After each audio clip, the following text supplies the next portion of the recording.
Hello दोस्तों, मैं बबीता भास्कर। आज नया चैप्टर स्टार्ट करने जा रहे हैं। शुद्ध वाक्य को दोस्तों अशुद्ध वाक्य को शुद्ध करना। चलिए शुरू करते हैं आज की वीडियो। तो आज की वीडियो में दोस्तों हम पढ़ेंगे शुद्ध और अशुद्ध वाक्य। तो देखते हैं इसमें अशुद्ध वाक्य, अशुद्ध संशोधनम। अशुद्ध संशोधनम देखते हैं इसके अंतर्गत। तो संस्कृत भाषा में व्याकरण के नियमों के आधार पर, संस्कृत भाषा में व्याकरण के नियमों के आधार पर शुद्ध अशुद्ध की पहचान की जा सकती है। बोलचाल की भाषा में कुछ और शुद्ध लेखन में अन्य प्रयोग देखे जा सकते हैं। बोलचाल की भाषा में दोस्तों अलग परिवर्तन दिखाई पड़ सकता है और लेखन की भाषा में जो है लिखने की भाषा जो शैली होती है उसमें अलग परिवर्तन दिखाई पड़ता है। जैसे देखते हैं, सोहन के साथ बाजार में जाता है। सोहन के साथ बाजार में जाता है। यहाँ सोहनस सह न हो करके, यहाँ सोहनस सह न हो करके दोस्तों यहाँ सोहनेन सह विभक्ति ज्ञान के आधार पर होगा। यहाँ पर सोहनेन सह विभक्ति ज्ञान के आधार पर दोस्तों होगा। यहाँ पर आगे देखते हैं, इसी प्रकार संज्ञा सर्वनाम प्रत्यय अव्यय, इसी प्रकार संज्ञा सर्वनाम प्रत्यय अव्यय आदि के आधार पर वाक्यों में शुद्ध और अशुद्ध वाक्य रूप होते हैं दोस्तों, या परिवर्तन देखने को मिलते हैं। आगे देखते हैं वर्तनी शुद्ध। वर्तनी शुद्ध करना दोस्तों देखते हैं। इसमें पहला है स्वरलोप के कारण। स्वरलोप के कारण जो है शुद्ध और अशुद्ध वाक्य देखते हैं। तो ये है हमारा अशुद्ध वाक्य और ये है हमारा शुद्ध वाक्य। अशुद्ध को दोस्तों शुद्ध करना। तो अशुद्ध कौन सा शब्द है हमारा, वो है लौकिकम। लौकिकम है हमारा। तो यहाँ पर जो शुद्ध वाक्य होगा इसका लौकिकम होगा, लौकिकम। आगे है आगामी। आगामी है दोस्तों अशुद्ध वाक्य हमारा, आगामी है और शुद्ध वाक्य होगा आगामी होगा यहाँ पर। आगे है गौरवः। गौरवः है दोस्तों अशुद्ध वाक्य, यहाँ पर गौरवः है हमारा। शुद्ध वाक्य जो होगा वो होगा हमारा गौरवः। आगे है उन्नतशीला। उन्नतशीला है दोस्तों जो ये अशुद्ध वाक्य है और शुद्ध वाक्य जो है हमारा ये होगा उन्नतिशीला। ता पे छोटी ई की मात्रा रहेगी दोस्तों, उन्नतिशीला है ये सही होगा। अशुद्ध वाक्य भी यहाँ पर देखते हैं तो है हमारा ये कुटुम्बः। कुटुम्बः है ये अशुद्ध वाक्य और जो शुद्ध वाक्य होगा दोस्तों ये कुटुम्बः होगा। टा पे जो है दोस्तों छोटे ऊ की मात्रा रहेगी, कुटुम्बः हो जाएगा। अब आगे देखते हैं, अगला है युधिष्ठिरः। युधिष्ठिरः है यहाँ पर अशुद्ध वाक्य और जो शुद्ध वाक्य होगा हमारा वो धा पे तो मात्रा रहेगा दोस्तों। थी पे जो है छोटी ई की मात्रा लग जाएगी यहाँ पर, तो हो जाएगा हमारा युधिष्ठिरः हो जाएगा। यहाँ पर ये शुद्ध वाक्य है हमारा। आगे है अतिशयोक्ति। अतिशयोक्ति ये गलत क्यों है दोस्तों, यहाँ पर आ की मात्रा रहती है अतिशयोक्ति में। शुद्ध वाक्य देखते हैं यहाँ पर है अतिशयोक्ति हो जाएगा, ये सही है। अगला है अशुद्ध वाक्य भगीरथी। भगीरथी ये अशुद्ध वाक्य दोस्तों, शुद्ध रूप से जो लिखा जाएगा भागीरथी लिखा जाएगा। अब आगे देखते हैं, जो दूसरा है हमारा वो दूसरा पॉइंट है स्वरागम के कारण अशुद्ध और शुद्ध वाक्य देखने को मिलता है दोस्तों। देखते हैं अशुद्ध वाक्य क्या है इसमें। तो ये है अत्यधिकम। अत्यधिकम है तो यहाँ पर हो जाएगा अत्यधिकम का अत्यधिकम शुद्ध वाक्य है दोस्तों। अशुद्ध वाक्य है दोस्तों अनाधिकारः। अनाधिकारः है तो शुद्ध वाक्य होगा अनधिकारः। अनधिकारः सही होगा दोस्तों। आगे है अशुद्ध वाक्य द्वारिका। द्वारिका है यहाँ पर, तो यहाँ पर होगा दोस्तों जो शुद्ध वाक्य होगा इसका द्वारका होगा, द्वारका। आगे है अशुद्ध वाक्य शमशानः। शमशानः यहाँ पर जो अशुद्ध वाक्य है दोस्तों शमशानः, यहाँ पर शुद्ध वाक्य में रूप जो शब्द लिखा जाएगा वो होगा आ की मात्रा यहाँ पर हट जाएगी दोस्तों, तो ये हो जाएगा शमशानः। ये वाला सही है हमारा, शुद्ध रूप से इसी तरीके से लिखा जाएगा। आगे है अशुद्ध वाक्य है आधीनः। आधीनः नहीं होता दोस्तों, अधीनः होता है, शुद्ध रूप यही है हमारा। आगे है दुरावस्था। दुरावस्था, तो यहाँ पर होगा दोस्तों दुर्वस्था होगा। दुरावस्था अशुद्ध वाक्य है हमारा, दुर्वस्था शुद्ध वाक्य है। आगे है भागीरथा। भागीरथा है दोस्तों यहाँ पर, तो यहाँ पर जो शुद्ध रूप होगा हमारा भगीरथी, भगीरथा होगा, भगीरथा। आगे है अहिल्या। अहिल्या जो है अशुद्ध रूप है दोस्तों, हमारा शुद्ध रूप है अहल्या। अहल्या जो है शुद्ध रूप है। अब अगला देखते हैं, तीसरा जो नंबर है हमारा वो है व्यंजन लोप के कारण अशुद्ध और शुद्ध वाक्य। तो ये अशुद्ध वाक्य है हमारा, ये शुद्ध वाक्य, फिर ये अशुद्ध वाक्य और ये शुद्ध वाक्य। तो अशुद्ध वाक्य को शुद्ध रूप में लिखना, इसलिए हमने एरो का चिन्ह लगाया यहाँ पर। तो है हमारा जो अशुद्ध वाक्य वो है उत्पन्नम। उत्पन्नम को जो है दोस्तों शुद्ध रूप से लिखेंगे हम कैसे, तो ये है उत्पन्नम होगा, उत्पन्नम। यहाँ पर उत्पन्नम है दोस्तों, तो यहाँ पर उत्पन्नम होगा हमारा, ये सही रूप शुद्ध रूप है। आगे है स्तनपानम। स्तनपानम अशुद्ध रूप है, स्तनपानम। यहाँ पर देखते हैं किस तरीके से लिखा जाएगा शुद्ध रूप में, तो लिखा जाएगा हमारा स्तन्यपानम। आधा ना रहेगा दोस्तों, या रहेगा तब पानम रहेगा, तो ये हमारा शुद्ध रूप है। आगे है अशुद्ध रूप निरलंबा। निरलंबा हमारा इस तरीके से है, ये अशुद्ध रूप है, तो शुद्ध रूप से लिखा जाएगा ये निरवलंबा। वा लग जाएगा यहाँ पर दोस्तों, निरवलंबा हो जाएगा शुद्ध रूप इसका। आगे है द्वंद्व। द्वंद्व दोस्तों इस तरीके से अशुद्ध रूप में लिखा है, इसमें शुद्ध करने पर वा यहाँ पर इस दा में भी वा लग जाता है, तो ये हमारा द्वंद्व हो जाएगा, शुद्ध रूप ये है हमारा। आगे है अशुद्ध रूप सामर्थ्य। सामर्थ्य है, इसका शुद्ध रूप होगा सामर्थ्य। आधा था है और या है दोस्तों, यहाँ पर सामर्थ्य हो जाएगा, जुड़ा है जो, वो शुद्ध रूप है और ये अशुद्ध रूप। आगे है योद्धा। योद्धा हमारा अशुद्ध रूप है दोस्तों, शुद्ध रूप लिखा जाएगा इस तरीके से योद्धा, योद्धा। आगे है अशुद्ध रूप उपलक्ष्य। उपलक्ष्य है हमारा अशुद्ध रूप, उपलक्ष्य इस तरीके से लिखा जाएगा शुद्ध रूप में, उपलक्ष्य। आगे है अध्ययना। अध्ययना है दोस्तों, अध्ययना नहीं होता दोस्तों, ये अशुद्ध रूप है हमारा। शुद्ध रूप जो होता है वो होता है हमारा अध्ययना, अध्ययना होता है। अब अगला देखते हैं, चौथा पॉइंट है हमारा व्यंजनागम के कारण शुद्ध और अशुद्ध रूप देखने को मिलता है।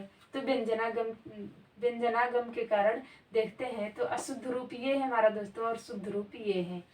तो कृत्य, कृत्य डैश कृत्या, तो यहाँ पर जो शुद्ध रूप होगा इस तरीके से लिखा जाएगा दोस्तों, कृत डैश कृत्या। यहाँ पर जो ता लगा है दोस्तों और या है, यहाँ पर ये कृत्य गलत है, कृत्य इस तरीके से लिखा जाएगा और शुद्ध रूप यही माना जाएगा, यही सही भी होगा वही। और आगे देखते हैं, अगला है हमारा जो अशुद्ध रूप प्रज्वलितम। प्रज्वलितम है अशुद्ध रूप, ये शुद्ध रूप से इस तरह से लिखा जाएगा दोस्तों, प्रज्वलितम। आगे है निश्चला। निश्चला है दोस्तों इस तरीके से, ये अशुद्ध रूप है और शुद्ध रूप इस तरीके से लिखा जाएगा निश्चला, निश्चला। यहाँ पर जो चा है दोस्तों ये हट जाएगा, यहाँ पर निश्चला हो जाएगा। आगे है पूजनीय। पूजनीय हमारा शुद्ध रूप है ये, और पूजनीय है तो यहाँ पर शुद्ध रूप जो लिखा जाएगा पूजनीय या फिर पूज्य। आगे है षष्ठम। षष्ठम हमारा शुद्ध रूप है, शुद्ध रूप में कैसे लिखा जाएगा दोस्तों, तो षष्ठा इस तरीके से लिखा जाएगा, षष्ठा। आगे देखते हैं दोस्तों, अगला नंबर है, पांचवा नंबर है हमारा वर्ड भंग के कारण जो अशुद्ध और शुद्ध वाक्य होते हैं देखते हैं। तो अशुद्ध वाक्य है ये और ये शुद्ध वाक्य है। अशुद्ध वाक्य देखते हैं, शुद्ध वाक्य चिन्हम। चिन्हम ये अशुद्ध वाक्य यानी कि गलत तरीके से लिखा है दोस्तों। शुद्ध तरीके से जो लिखा जाता है ये है चिन्हम और चिन्हम, दोनों तरीके से लिखा जाता है। आगे है हमारा मध्याह्नम।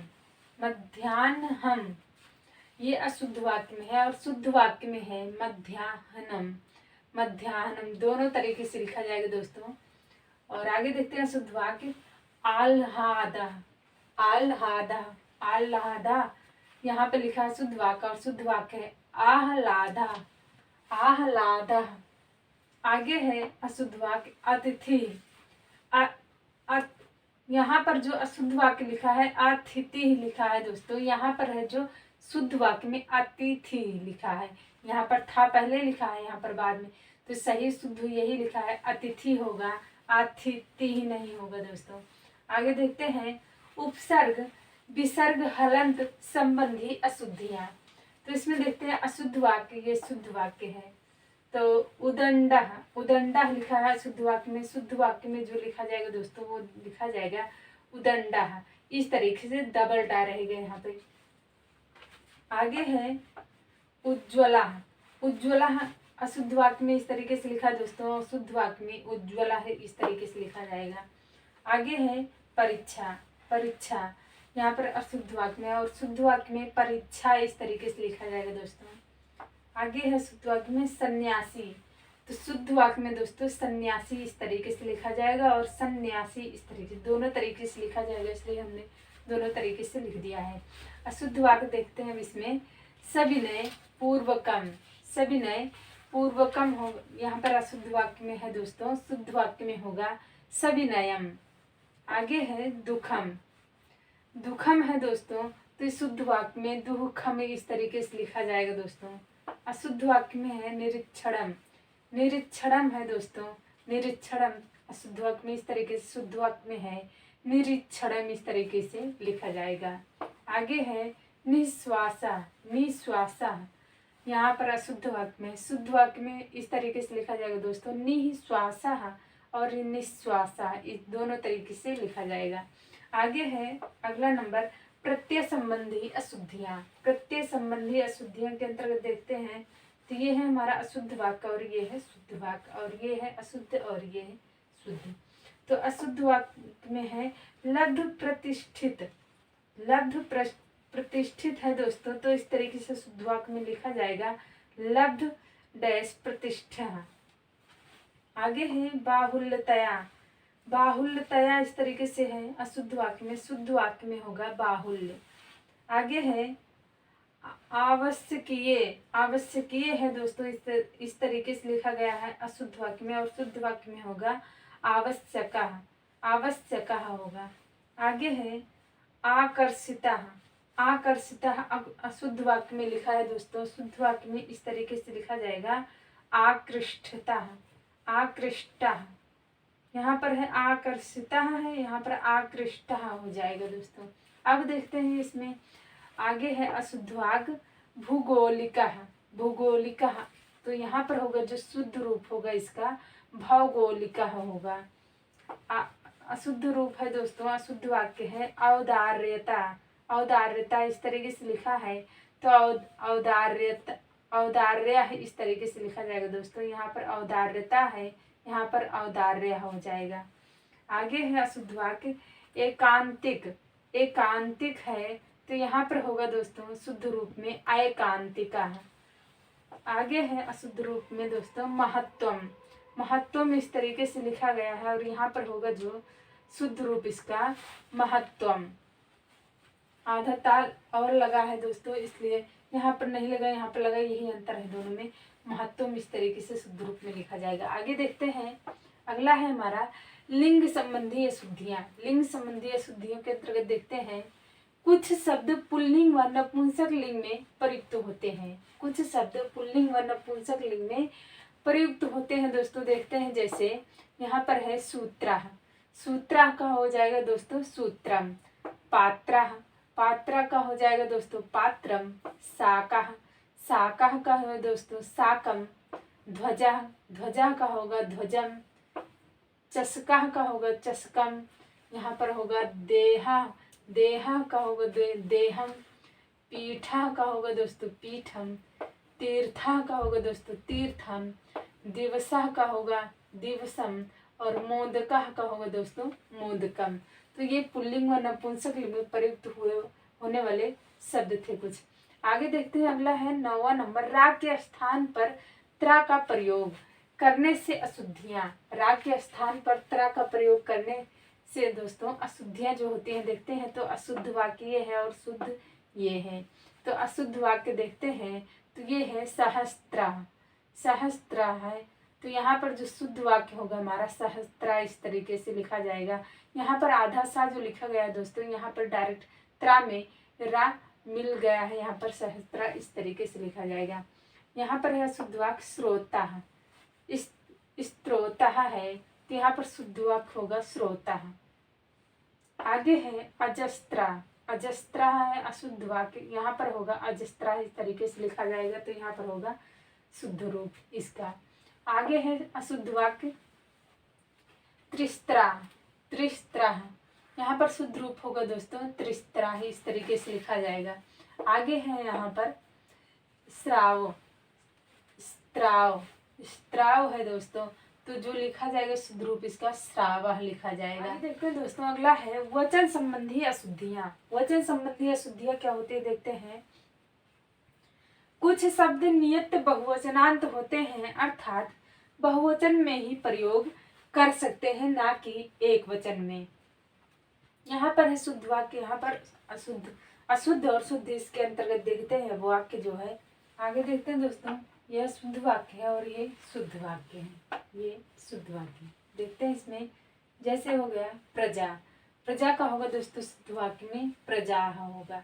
यहाँ पर प्रजाभ्या, प्रजाभ्या स्वसित, प्रजाभ्या स्वसित बहुवचन का प्रयोग हुआ है।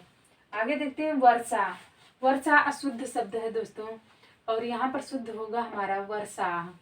यहाँ पर देखिए मंडुकाः वर्षासु रमन्ते।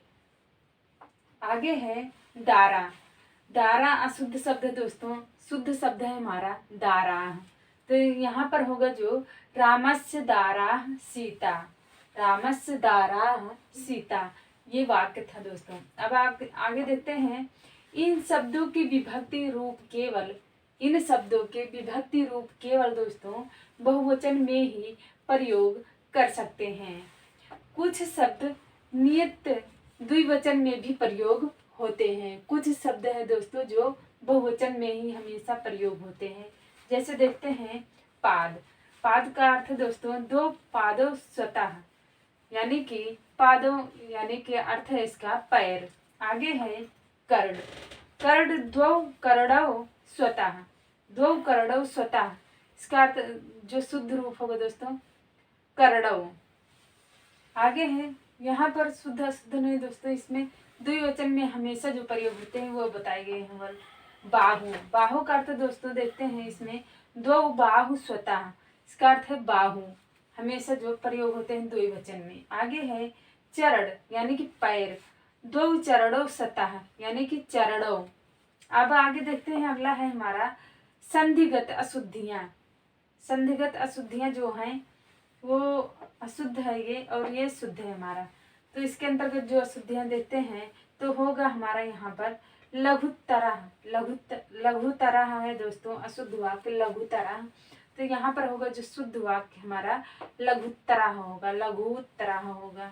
आगे है अशुद्ध वाक्य मनोचिकित्सकाः, मनोचिकित्सकाः है, तो यहाँ पर होगा शुद्ध वाक्य मनश्चिकित्सकाः।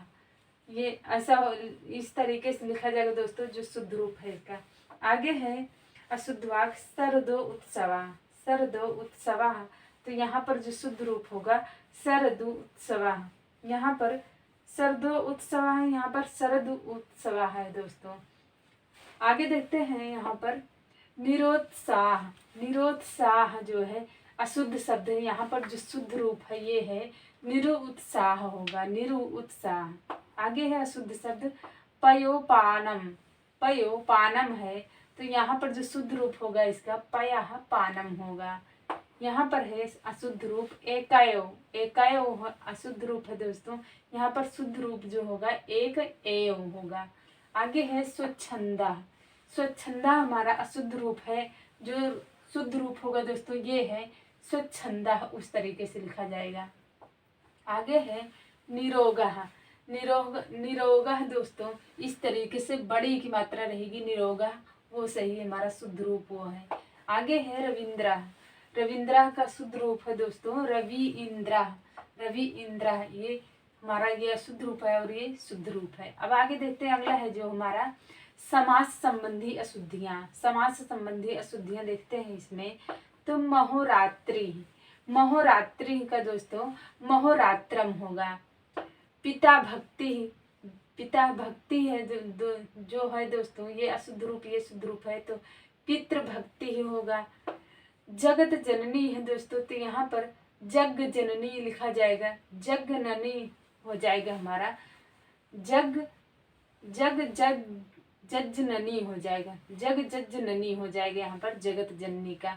आगे है मंत्रिमंडलम, मंत्रिमंडलम का दोस्तों इस तरीके से लिखा जाएगा मंत्रिमंडलम, ये शुद्ध अशुद्ध रूप है और ये शुद्ध रूप है। चक्रपाणी, चक्रपाणी का अर्थ है, अर्थ क्या दोस्तों, चक्रपाणी ये अशुद्ध शब्द है और शुद्ध तरीके से जो लिखा जाता है हमारा वो है चक्रपाणी ही।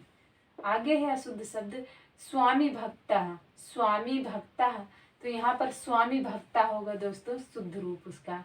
आगे है भगवत गीता, भगवत गीता हमारा अशुद्ध शब्द है ये दोस्तों, शुद्ध रूप से भगवत गीता लिखा जाता है, ता के स्थान पर दा लिखा जाता है।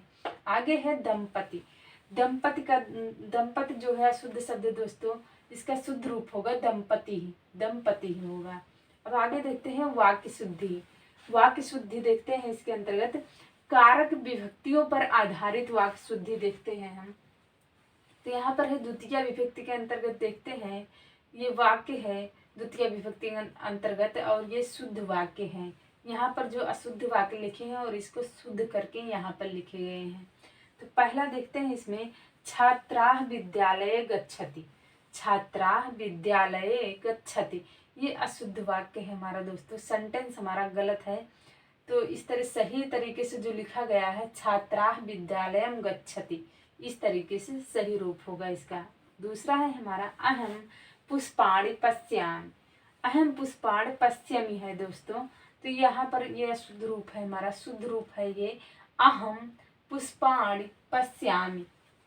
आगे है तीसरा रमेशः पुस्तकानां लिखति, रमेशः पुस्तकानां लिखति, तो ये अशुद्ध रूप है दोस्तों, शुद्ध रूप से ये होगा रमेशः पुस्तकानि लिखति।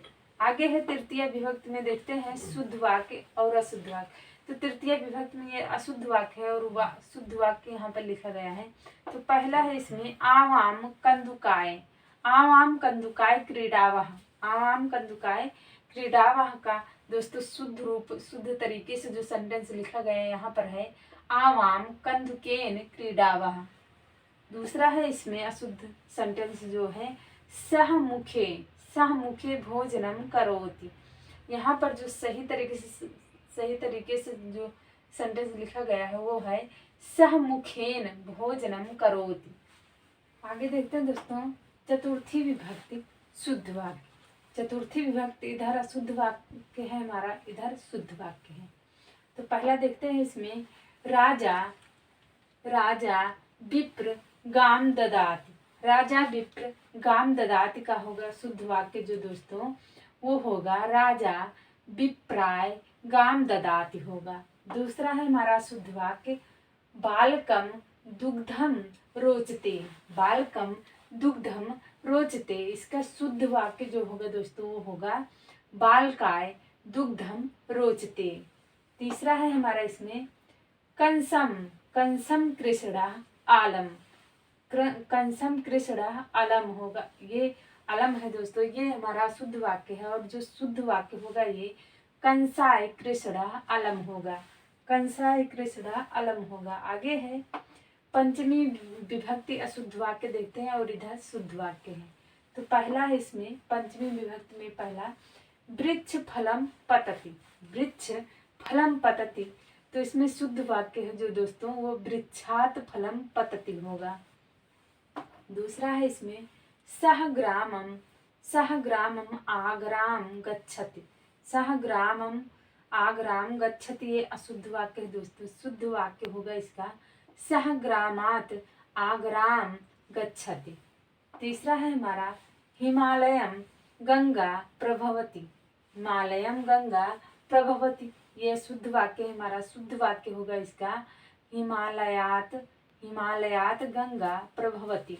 अब देखते हैं दोस्तों षष्ठी विभक्ति में अशुद्ध वाक्य और शुद्ध वाक्य। तो षष्ठी विभक्ति में पहला है हमारा रामः दशरथम, रामः दशरथम पुत्रः आसीत्, ये अशुद्ध वाक्य है दोस्तों। शुद्ध वाक्य जो है इसमें रामः दशरथस्य पुत्रः आसीत् होगा। दूसरा है इसमें सह रामं गृहे निवसति, सह रामं गृहे निवसति। तो ये हमारा अशुद्ध हुआ वाक्य, और शुद्ध वाक्य होगा इसका सह रामस्य गृहे निवसति होगा।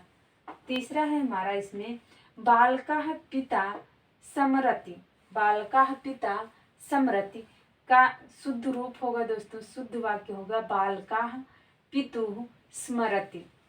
अब आगे है सप्तमी विभक्ति में अशुद्ध वाक्य और शुद्ध वाक्य देखते हैं। तो पहला है इसमें रमेशः विद्यालयं पठति, ये अशुद्ध वाक्य है हमारा, रमेशः विद्यालयं पठति। शुद्ध वाक्य होगा दोस्तों रमेशः विद्यालये पठति होगा। दूसरा है इसमें सह ग्रामीण वसति, सह ग्रामीण वसति है दोस्तों, ये अशुद्ध वाक्य है हमारा, और शुद्ध होगा इसका जो सह ग्रामे वसति। तीसरा है हमारा मयूराः वनं नृत्यति, मयूराः वनं नृत्यति का सही रूप होगा दोस्तों मयूराः वने नृत्यति। अब देखते हैं आगे लकारों के आधार पर वाक्य शुद्धि, लकारों के आधार पर वाक्य शुद्धि देखते हैं इसमें। तो पहले देखते हैं लट लकार वर्तमान काल में, ये अशुद्ध रूप है और ये शुद्ध रूप है, इसी का यही सेंटेंस का शुद्ध रूप है। तो अशुद्ध रूप में पहला देखते हैं भवान पत्रम लिखसि, भवान पत्रम लिखसि। तो यहाँ पर जो शुद्ध रूप होगा दोस्तों भवान पत्रम लिखति, ये खासी और खति, खासी परिवर्तित होकर दोस्तों खति लिखत में परिवर्तित हो गया है, लिखसि जो लिखा गया है यही सेंटेंस में परिवर्तन हुआ है थोड़ा। और अशुद्ध वाक्य है त्वम कुत्र निवसति, त्वम कुत्र निवसति। तो यहाँ पर जो होगा त्वम कुत्र निवससि, यहाँ पर सति है दोस्तों, तो यहाँ पर ससी हो गया, ये शुद्ध रूप हुआ, ये अशुद्ध रूप हुआ हमारा। अब देखते हैं लोट लकार में, लोट लकार में शुद्ध रूप और अशुद्ध रूप देखते हैं इसमें। तो पहला है इसमें सह गच्छताम, सह गच्छताम का सही रूप होगा दोस्तों सह गच्छतु, सह गच्छतु होगा। दूसरा है इसमें त्वम मया सह पठति, त्वम मया सह पठति हो का सही रूप होगा दोस्तों शुद्ध रूप त्वम मया सह पठ होगा, त्वम मया सह पठ होगा, ये हुआ लोट लकार का। अब आगे देखते हैं लंग लकार का, लंग लकार का शुद्ध और अशुद्ध रूप। तो इसमें देखते हैं अशुद्ध रूप पहले ते विद्यालयम अपठत, ते विद्यालयम अपठत का सही रूप होगा दोस्तों ते विद्यालये अपठत होगा। आगे है आवाम विद्यालयम आगच्छन, आवाम विद्यालयम आगच्छन का सही रूप होगा दोस्तों आवाम विद्यालयम आगच्छाव, आगच्छाव होगा दोस्तों। अब देखते हैं आगे लृट लकार में, लृट लकार में जो है अशुद्ध वाक्य और शुद्ध वाक्य देखते हैं। तो पहले देखते हैं अशुद्ध वाक्य वीरः युद्धे जेष्यन्ति, वीरः युद्धे जेष्यन्ति का सही रूप होगा दोस्तों वीराः युद्धे जेष्यति, जेष्यति होगा। आगे है युवाम न लेखिष्यन्ति, लेखिष्यन्ति, युवाम न लेखिष्यन्ति का सही रूप होगा दोस्तों युवाम न लेखिष्यत होगा, लेखिष्यत होगा। अब आगे देखते हैं विधिलिंग लकार का, विधिलिंग लकार में जो है अशुद्ध रूप और शुद्ध रूप देखते हैं। तो इसमें पहले देखते हैं अशुद्ध रूप रामः पठेयुः, रामः पठेयुः का दोस्तों जो सही रूप होगा वो होगा रामः पठेत। आगे है तव पुस्तकम लिखेत, तव पुस्तकम लिखेत का दोस्तों सही रूप होगा तव पुस्तकम, तव पुस्तकम पठताम, तव पुस्तकम पठताम होगा। आगे देखते हैं अशुद्ध रूप युवा पत्रम लिखेत, युवा पत्रम लिखेत का सही रूप होगा दोस्तों युवा पत्रम लिखेतम, युवा पत्रम लिखेतम होगा सही रूप इसका। आगे देखते हैं दोस्तों वर्षों में पूछे गए प्रश्न, किस सन में कौन सा क्वेश्चन पूछा गया है दोस्तों देखते हैं पहला क्वेश्चन इसमें। तो पहला क्वेश्चन है शुद्ध वाक्य है, शुद्ध वाक्य है दोस्तों। ये क्वेश्चन दोस्तों यूपी टेट 2018 में प्राथमिक स्तर पर पूछा गया था। ऑप्शन देखते हैं इसमें त्वम गृहं गच्छसि, बी है अहम गृहं गच्छति, सी है सह गृहं गच्छसि, या फिर डी है त्वम गृहं गच्छति। तो कौन सा ऑप्शन सही है दोस्तों? तो ऑप्शन हमारा इसमें ए सही है, अगला क्वेश्चन है शुद्ध वाक्य है, शुद्ध वाक्य है। ये क्वेश्चन दोस्तों यूपी टेट 2018 में उच्च प्राथमिक स्तर पर पूछा गया था। ऑप्शन ए देखते हैं, तम ग्रंथा पठति, बी है तेन ग्रंथा पठे पठयत पठयते, सा है सी है सह ग्रंथा पठति। तो कौन सा ऑप्शन सही है दोस्तों? तो ऑप्शन हमारा बी सही है, तेन ग्रंथा पठयते। अगला क्वेश्चन है निम्न में से शुद्ध वाक्य चुनिए, निम्न में से शुद्ध वाक्य चुनिए दोस्तों। ये क्वेश्चन दोस्तों यूपी टेट 2016 में प्राथमिक स्तर पर पूछा गया था। ऑप्शन ये देखते हैं, सह पुस्तकम पठस, बी है तव विद्यालयम गच्छता, सी है ते पुस्तकम पठत। तो कौन सा ऑप्शन सही है दोस्तों? तो ऑप्शन हमारा इसमें बी सही है। अगला क्वेश्चन देखते हैं, शुद्ध वाक्य का चयन कीजिए। ये क्वेश्चन दोस्तों यूपी टेट 2016 में उच्च प्राथमिक स्तर पर पूछा गया था। ऑप्शन देखते हैं इसका, आसनम आसनम अधितिष्ठति, बी है वयम दृश्यामा। तो कौन सा ऑप्शन सही है दोस्तों? तो ऑप्शन इसमें ए सही है। अगला क्वेश्चन है शुद्ध वाक्य का चयन कीजिए, शुद्ध वाक्य का चयन कीजिए। ये क्वेश्चन दोस्तों यूपी टेट 2014 में प्राथमिक स्तर पर पूछा गया था। ऑप्शन ए है विप्रम गाम ददाति, बी है विप्रस्य गाम ददाति, सी है विप्राय गाम ददाति। तो कौन सा ऑप्शन सही है दोस्तों? तो ऑप्शन हमारा इसमें सी सही है। अगला क्वेश्चन है गलत वर्तनी वाला शब्द चुनिए, गलत वर्तनी वाला शब्द चुनिए दोस्तों। ये क्वेश्चन यूपी टेट 2013 में उच्च प्राथमिक स्तर पर पूछा गया था। ऑप्शन ए देखते हैं इसका, पुल्लिंग, बी है स्त्रीलिंग, सी है नपुंसक लिंग और डी है उभयलिंग। तो कौन सा ऑप्शन सही है दोस्तों? तो ऑप्शन हमारा ए सही है। अगला क्वेश्चन है निम्नलिखित में से कौन सा शब्द अशुद्ध है, निम्नलिखित में से कौन सा शब्द अशुद्ध है। ये क्वेश्चन दोस्तों यूपी टेट 2013 में उच्च प्राथमिक स्तर पर पूछा गया था। ऑप्शन ए देखते हैं, पूज्य, बी है पूजनीय, सी है पूजनीय और डी है इनमें से कोई नहीं। तो कौन सा ऑप्शन सही है दोस्तों? तो ऑप्शन हमारा सी सही है इसमें। अगला क्वेश्चन है कारक की दृष्टि से शुद्ध वाक्य चुनिए, कारक की दृष्टि से शुद्ध वाक्य चुनिए दोस्तों। ये क्वेश्चन दोस्तों उत्तराखंड टेट 2011 में उच्च प्राथमिक स्तर पर पूछा गया था। ऑप्शन ए देखते हैं इसमें, शिष्यम व्याकरणम बोधयति, बी है शिष्यम वेदाय पाठयति, सी है शिष्याय व्याकरणम बोधयति। तो कौन सा ऑप्शन सही है दोस्तों? तो ऑप्शन हमारा ए सही है। अगला क्वेश्चन है निम्नांकितेषु वाक्येषु शुद्धम रूपम किम अस्ति। ये क्वेश्चन दोस्तों यूपी टेट 2011 में प्राथमिक स्तर पर पूछा गया था। ऑप्शन देखते हैं इसके, विद्यालये परितः वृक्षाः सन्ति, बी है विद्यालयं परितः वृक्षाः सन्ति। तो कौन सा ऑप्शन सही है दोस्तों?